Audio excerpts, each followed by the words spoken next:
Hello everyone, welcome back to Sangharsh IQ। कैसे हैं आप सब लोग? आई होप आप सबकी तैयारी बहुत अच्छी चल रही होगी। फिर से हर संडे की तरह इस संडे भी संडे स्पेशल के अंदर हम बात करने वाले हैं पूरे हफ्ते के इम्पोर्टेंट करंट अफेयर्स की। पूरा हफ्ता हम ढूंढते रहते हैं कि कोई भी हमें ऐसा करंट अफेयर जो आपके सेंटर या स्टेट, अब किसी भी तरह के एग्जाम में अपेयर हो रहे हो, जो भी करंट अफेयर आपके लिए इम्पोर्टेंट हो सकता है, वो सारे करंट अफेयर्स हम जो है आपके लिए एक वीडियो के अंदर लेके आते हैं। और इस वीडियो की PDF वगैरह, PPT वगैरह, इसके टेस्ट वगैरह आपको सब हमारे टेलीग्राम चैनल पे मिल जाएंगे, जिसका लिंक आपको डिस्क्रिप्शन बॉक्स में मिल जाएगा। साथ ही आपसे छोटी सी रिक्वेस्ट है कि वीडियो को लाइक करें, शेयर जरूर करें, चैनल को सब्सक्राइब करें। इससे हमें भी बहुत सारी मोटिवेशन मिलती है आप लोगों के लिए और भी ज्यादा मेहनत करने के लिए। तो चलो बिना टाइम वेस्ट करे जल्दी से देखते हैं कि इस हफ्ते के करंट अफेयर्स में क्या चीजें हैं। सबसे पहले सुधा मूर्ति को नॉमिनेट किया गया है राज्यसभा में प्रेसिडेंट के द्वारा। प्रेसिडेंट कौन है? द्रौपदी मुर्मू प्रेजेंटली। तो जो हमारी प्रेसिडेंट द्रौपदी मुर्मू ने सुधा मूर्ति को नॉमिनेट किया है राज्यसभा के अंदर। देखो आर्टिकल 80 है जो हमारा कॉन्स्टिट्यूशन का, वो ये ले डाउन करता है कि जो राज्यसभा है उसकी मैक्सिमम स्ट्रेंथ 250 हो सकती है और इनमें से जो 12 मेंबर्स होंगे वो नॉमिनेटेड होंगे। अब ये नॉमिनेटेड मेंबर्स हैं तो इनको नॉमिनेट करने वाली जो अथॉरिटी रहेगी वो प्रेसिडेंट रहेंगे। तो प्रेसिडेंट जो है 12 मेंबर आउट ऑफ 250 नॉमिनेट करके राज्यसभा में भेज सकते हैं। इसका मतलब ये हुआ कि जो 238 रिप्रेजेंटेटिव्स हैं वो हमारे स्टेट से या यूटी से होते हैं एंड 12 ऐसे होते हैं जो प्रेसिडेंट नॉमिनेट करते हैं। तो जो मेंबर्स हैं जो नॉमिनेट किए जाते हैं प्रेसिडेंट के द्वारा, उसमें कौन कौन लोग होते हैं जिनके पास स्पेशल नॉलेज हो या प्रैक्टिकल एक्सपीरियंस हो। कौन सी फील्ड्स के अंदर? लिटरेचर के अंदर, साइंस के अंदर, आर्ट के अंदर एंड सोशल सर्विस के अंदर। तो ये आपको याद रखने हैं क्योंकि इनके ऊपर आपसे क्वेश्चन पूछ लिया जाता है। तो बहुत बार आपको एग्जाम्स में ऐसे क्वेश्चन आ जाएगा, ये कैटेगरीज दे देंगे कि कौन सी कैटेगरी से होना चाहिए। तो हो सकता है हमें म्यूजिक लिख दें, तो वहां पे आपको ये सारी चीजों का ध्यान रखना है। एग्जैक्टली लिटरेचर, साइंस, आर्ट और सोशल साइंस, ये चार यही चार आपको याद रखने हैं। प्रेसिडेंट नॉमिनेट करते हैं 12 मेंबर। स्पेशल नॉलेज या प्रैक्टिकल एक्सपीरियंस होना चाहिए, ठीक है। नेक्स्ट, स्वीडन ने ऑफिशियली ज्वाइन कर लिया है NATO, ending decades of post world war II neutrality.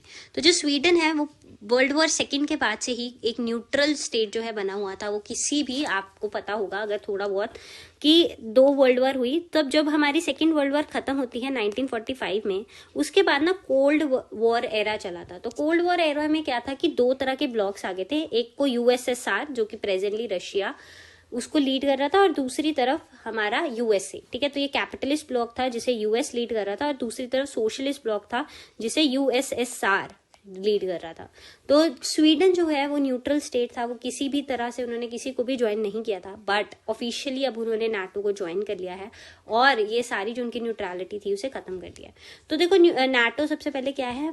North Atlantic Treaty Organisation. ये एक इंटर गवर्नमेंटल मिलिट्री अलायंस है जिसे 1949 में साइन किया गया था। ये जो ऑर्गेनाइजेशन है इसके अंदर एक सिस्टम है कलेक्टिव डिफेंस का। मतलब क्या है कि ये लोग जो भी इस ऑर्गेनाइजेशन के मेंबर हैं, ये कलेक्टिव डिफेंस इनका वो है कि इनको ऐसा लगता है कि अगर किसी भी एक मेंबर के ऊपर आपने अटैक किया तो वो पूरे मेंबर्स के ऊपर, सारे मेंबर्स के ऊपर अटैक माना जाएगा। तो ये म्यूचुअल डिफेंस होगा उसके रिस्पॉन्स में अगर कोई भी नॉन मेंबर, एक्सटर्नल पार्टी किसी भी मेंबर स्टेट को अटैक करती है। इसके जो हेडक्वार्टर्स हैं वो ब्रुसेल्स बेल्जियम के अंदर हैं एंड जो मेंबर्स हैं वो 32 हो गए हैं। अब 32nd मेंबर कौन है? स्वीडन है। तो स्वीडन इनका सबसे रीसेंट जो मेंबर बन गया है, 32nd मेंबर बन गया है। तो ये सारे जो फैक्ट्स हैं ये आपके लिए इंपॉर्टेंट है। Next is PM Modi inaugurates India's first under water metro tunnel इन कोलकाता। तो जो PM मोदी ने इनॉग्रेट की है कोलकाता के अंदर मेट्रो एस्प्लान हौरा मेडन सेक्शन। तो अब इसमें क्या है, इनॉग्रेशन हो गई है इंडिया की पहली अंडर वाटर ट्रांसपोर्टेशन टनल की। ये जो सेक्शन है ये हुगली रिवर के नीचे से जो है पास करता है और यहाँ पे जो नेशन की इंजीनियरिंग प्रोग्रेस की कितना हम तरक्की कर चुके हैं ये सारी जो है यहाँ पे दिखाई इस टनल ने इस इनॉग्रेशन के अंदर दिखने को मिली, ठीक है। तो यहाँ पे इसको deepest metro station the Howrah metro station at 30 metres in India भी जो है, अब ये भी एक टाइटल इसके लिए है। और टोटल लेंथ जो है अंडर वाटर टनल की वो 520 मीटर्स है। तो यहाँ से इंडिया का पहला अंडर वाटर ट्रांसपोर्टेशन टनल है। ये डीपेस्ट मेट्रो स्टेशन है, ठीक है, हावड़ा मेट्रो स्टेशन। ये आपसे ये सारी चीजें जो है आपको याद रखनी है। Next is pro kabaddi league season 10। Puneri Paltan clinches maiden title. तो पहला टाइटल मिला है प्रो कबड्डी लीग जो है, इसका सीजन 10 था। टोटल इसमें 12 टीम्स थी। विनर पुनेरी पल्टन है, पहली बार पुनेरी पल्टन जीती है। इसमें रनर अप हरियाणा स्टीलर्स रही है। बेस्ट रेडर जो है आशु मलिक को मिला है, ये दबंग दिल्ली से थे। टॉप डिफेंडर मोहम्मद सादलू जो पुनेरी पल्टन से ही थे। बेस्ट एमर्जिंग प्लेयर योगेश धैया दबंग दिल्ली से। And most valuable player Aslam Inamdar, ये भी पुनेरी पल्टन से है। तो ये आपको याद रखना है। आजकल स्टेट एग्जाम्स के अंदर स्पेसिफिकली पूछ लिए जाते हैं। तो वैसे भी जो ये प्रो कबड्डी है, देखो जैसे क्रिकेट के लिए आईपीएल है, उसको काफी ज्यादा लोगों तक, मासेस तक पहुंचाने के लिए, वैसे ही कबड्डी के अंदर प्रो कबड्डी लीग जो है स्टार्ट करी गई है मासेस तक, कबड्डी जैसी जो स्पोर्ट है उसको पहुंचाने के लिए। तो काफी ज्यादा जो है अब ये धीरे धीरे फेमस हो रही है। दैट इज वाई हम एक्सपेक्ट कर सकते हैं कि इससे रिलेटेड क्वेश्चन पूछे जा सकते हैं। तो पुनेरी पल्टन जो है वो जीती है। तो ये सारे आप एक बार पढ़ लीजिएगा, स्टेट एग्जाम्स के लिए इंपॉर्टेंट हो जाते हैं। Next is PM Modi presents first ever national creators award 2024 in 20 categories.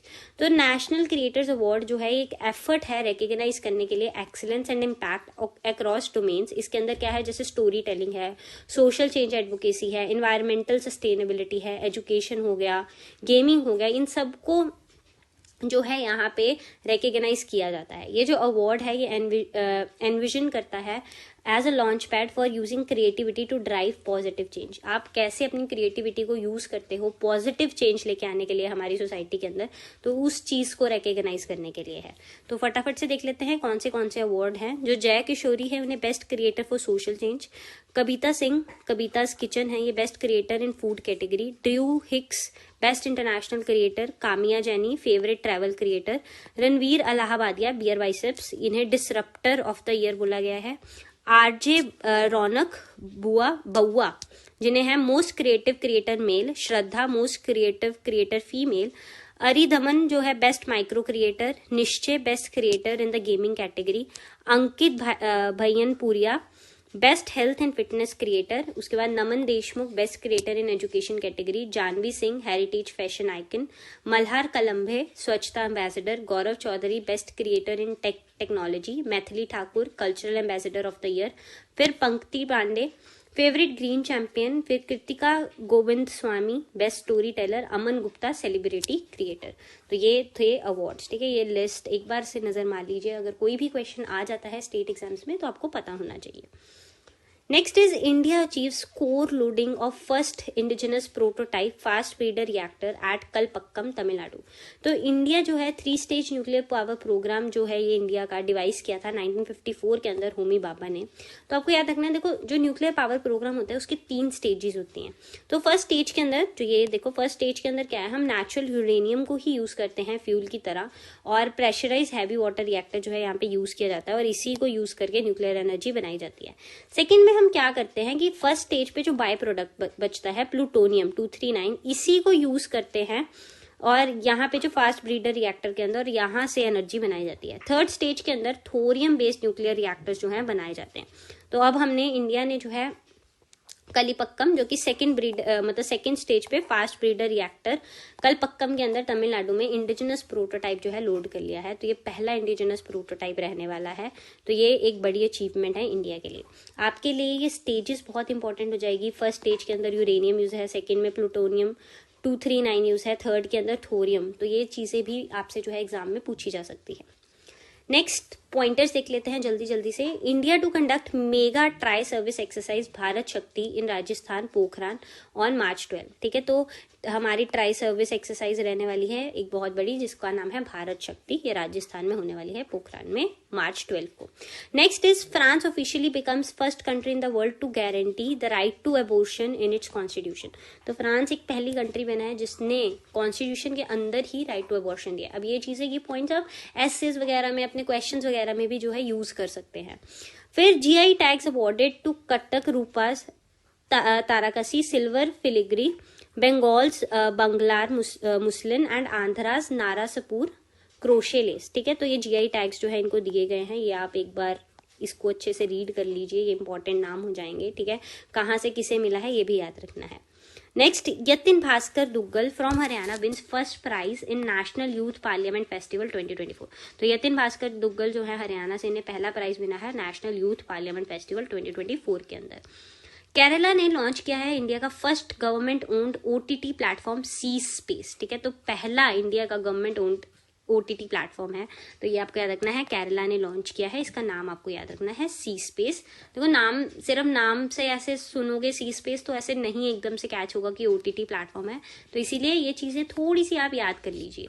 Next is SpaceX sends methane satellite into orbit to track methane emissions globally. तो SpaceX जो है उन्होंने मीथेन सैटेलाइट भेजी। अब देखो ये मीथेन सैट है, यहाँ से थोड़ा सा आइडिया हो सकता है कि ट्रैक करने के लिए मीथेन एमिशंस पूरे ग्लोबली, ठीक है, तो ये जाएगा ऑर्बिट के अंदर और ट्रैक करेगा। Next is navy commission strategically important INS Jatayu base in Lakshadweep Minicoy island.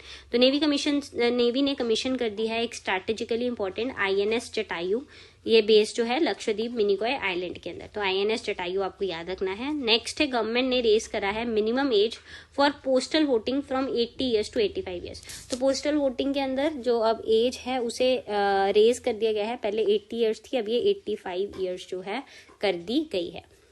तो यहाँ पे हमारी वीडियो खत्म होती है। फिर से आपको रिपीट कर दूं कि इस वीडियो का PDF PPT सारे हमारे करंट अफेयर्स टेस्ट आपको हमारे टेलीग्राम चैनल में मिलेंगे, जिसका लिंक आपको डिस्क्रिप्शन बॉक्स में मिल जाएगा। साथ ही आप प्लीज ना भूलिएगा कि आपको चैनल को सब्सक्राइब करना है, वीडियो को लाइक करना है और शेयर करना है। तो thank you so much, good luck for your preparation. मुलाकात होगी नेक्स्ट वीडियो के अंदर। Bye bye.